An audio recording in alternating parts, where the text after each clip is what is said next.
許樹昌博士。係嘛？佢講嘢嗰個 feel 咧係好平穩、好穩定咧，冇乜太多情緒表達嘅。嗱，呢個咧就係5號嘅特色啦。佢係一個學者型，我係一個 scholar 嚟嘅。佢話咩咧？我係代表住知識，知識就係一切。佢俾你感覺咧，好似乜嘢都知道嘅。嗱，留意啦，呢一句嘅情操緊要啊！佢話咧，我哋一起去揭開宇宙嘅奧秘啦。即係咩意思咧？任何嘢佢都中意研究嘅。如果你問佢研究嚟做乜啊？你問得呢個問題咧，你就已經唔係一個5號啦。5號嘅 purpose 咧，就係我中意研究嘅過程係唔需要解釋嘅。等於你問4號點解獨特啊，係唔需要解釋嘅。我 naturally 咪就係一個咁嘅人咯。所以啦，佢嘅特色係點樣樣咧？佢係一個充滿知識嘅人。所以如果你真係寫個5號咧，好似一個活著嘅 Wikipedia 咁㗎。你問佢乜咧，somehow佢都知道啲嘢嘅。同埋咧，我唔知你有冇識啲朋友咧，由朝到晚成日都 scroll 緊 iPad。你問佢 scroll 咩啊？嗱，唔係你嗰啲 online shopping 嗰班友啊。係佢成日咧，得閒睇下 Wikipedia，睇下呢啲嗰啲咧。你問佢啦，你又唔係醫生嚟嘅，你睇啲醫學知識用咩咧？嗱，呢個就係5號啦，佢解釋唔到俾你聽嘅。總之我就覺得，如果我充滿知識咧，我就非常好嘅。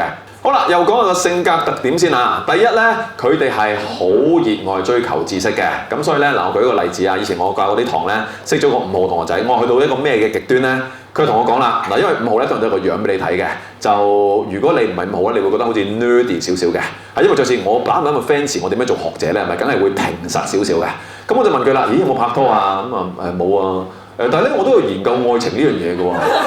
咁我話你點樣研究咧？我買咗幾本書咧，佢用介紹俾我聽啊。我睇咗5本書咧，係關於咧咩叫完美嘅愛情啦，或者愛情應該係點樣樣嘅。咁我都問佢啦，咁你拍過拖未啊？未啊。嗱，佢都仲係研究緊愛情階段啫。總之咧，佢中意知道好多嘢。你問佢點解要知啊？佢係解釋唔到嘅。總之我咪中意知道咯。甚至乎啦，我同幾個5號嘅朋友仔傾過偈咧，佢話咩咧 ？Gary 啊，我試過有一次好玩咧，我將屋企嘅鎖咧拆咗出嚟啊！我話做咩啊？冇啊，我咪拆入邊啲 component 研究一下咯。咁因為我唔係5號咧，我都係問佢啦，攞嚟做咩？攞嚟做咩？好得意嘅喎！你有冇睇過啲鎖啊？原來咧有咁多部分啦，咁樣咧佢同我講一輪嘅。咁究竟係為乜咧？佢唔係為咗有任何目標咧。總之我就係中意研究嘅精神。所以咧嗰啲好中意做 experiment 啊，嗰啲我哋嗰啲瘋狂嘅科學家咧，幾多都係5號嚟嘅。跟住啦，佢會有傾向咧係過度分析。所以咧呢個喺工作環境會見到多啲嘅。